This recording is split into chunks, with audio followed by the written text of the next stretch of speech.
Di sebuah kota kecil bernama Conegliano di kawasan Veneto, Italia, lahirlah seorang anak laki-laki pada tanggal 9 November 1974. Anak itu diberi nama Alessandro Del Piero. Ya, bukan anak dari keluarga kaya, bukan pula cucu dari bangsawan sepak bola. Ayahnya, Gino Del Piero, adalah seorang tukang listrik. Ibunya, Bruna, seorang ibu rumah tangga yang penuh kasih. Mereka hidup sederhana, tapi di tengah kesederhanaan itu, ada sesuatu yang besar tumbuh, mimpi.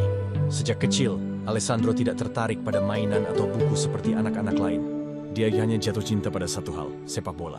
Ketika anak-anak lain bermain layang-layang, Del Piero kecil lebih memilih menggiring bola plastik yang sudah usang di halaman rumahnya.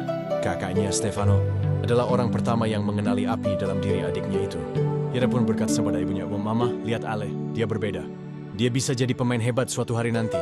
Tapi jalan menuju impian itu tidak mudah. Mereka tinggal di desa Dosobuono, jauh dari hingar-bingar kota besar dan gemerlap stadion.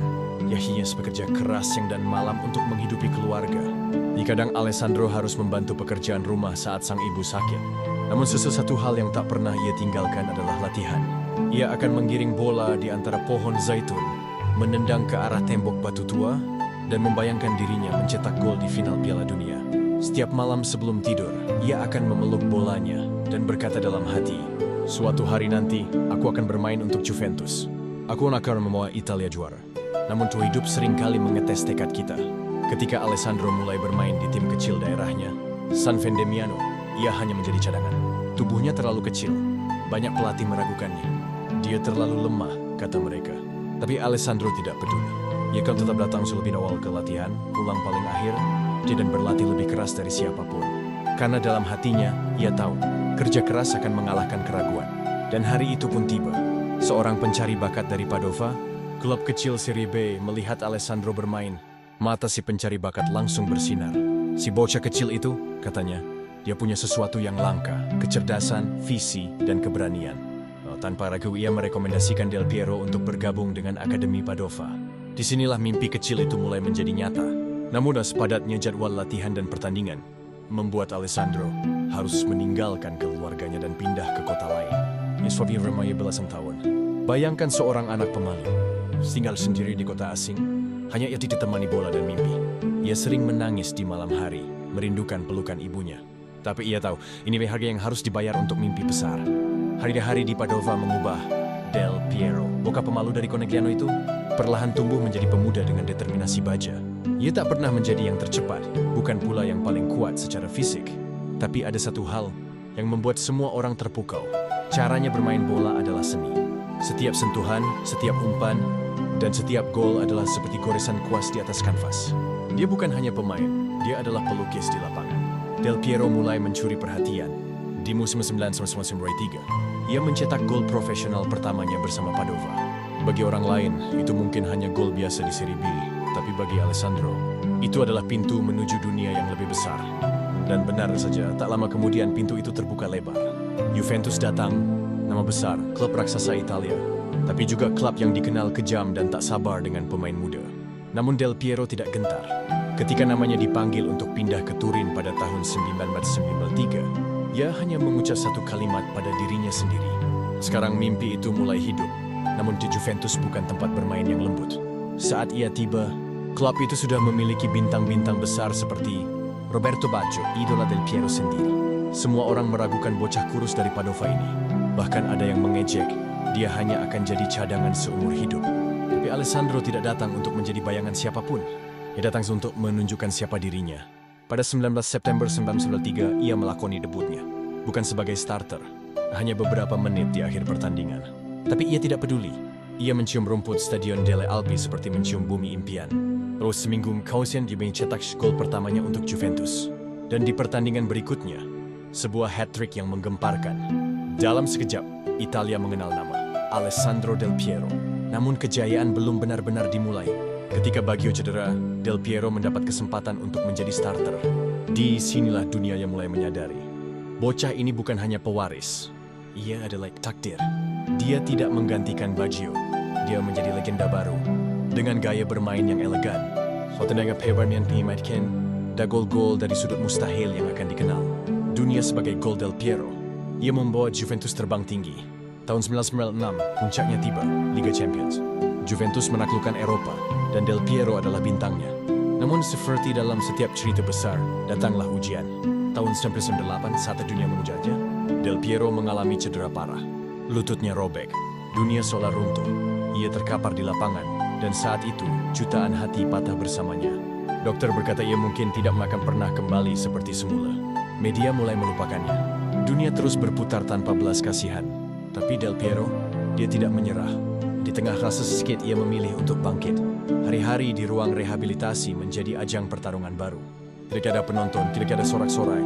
Hanya Alessandro, rasa sakit dan tekad baja. Ia melawan keterbatasan tubuhnya dengan semangat yang tak bisa dipatahkan. Ketika ia akhirnya kembali ke lapangan, banyak yang menangis.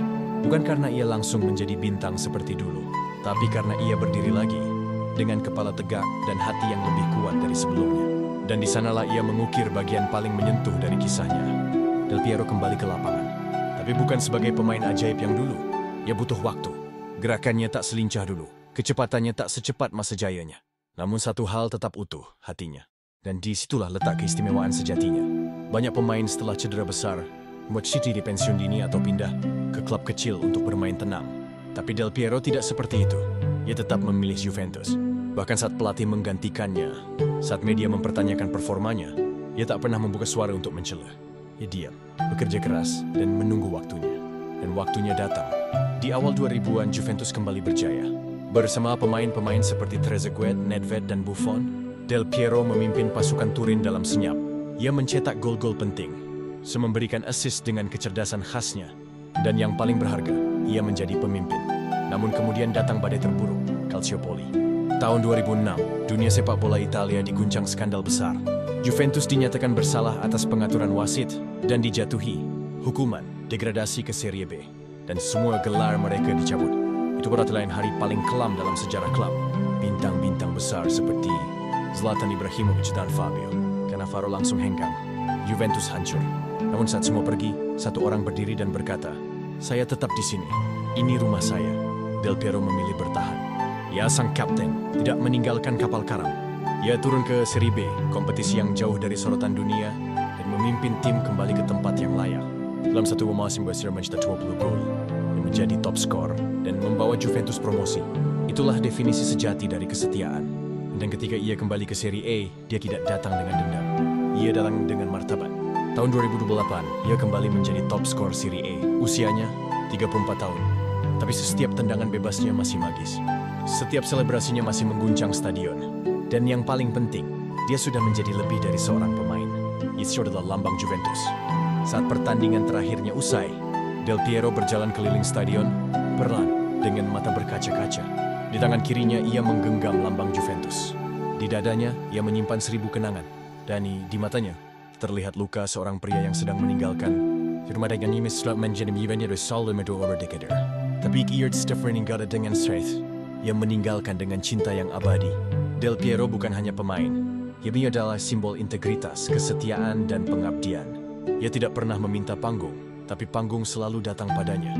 Ia tidak pernah menyombongkan gol-golnya, tapi setiap gol adalah puisi yang tak pernah mati. Ia telah meninggalkan Juventus. Ia tidak pensiun, karena cinta pada sepak bola dalam hatinya belum padam.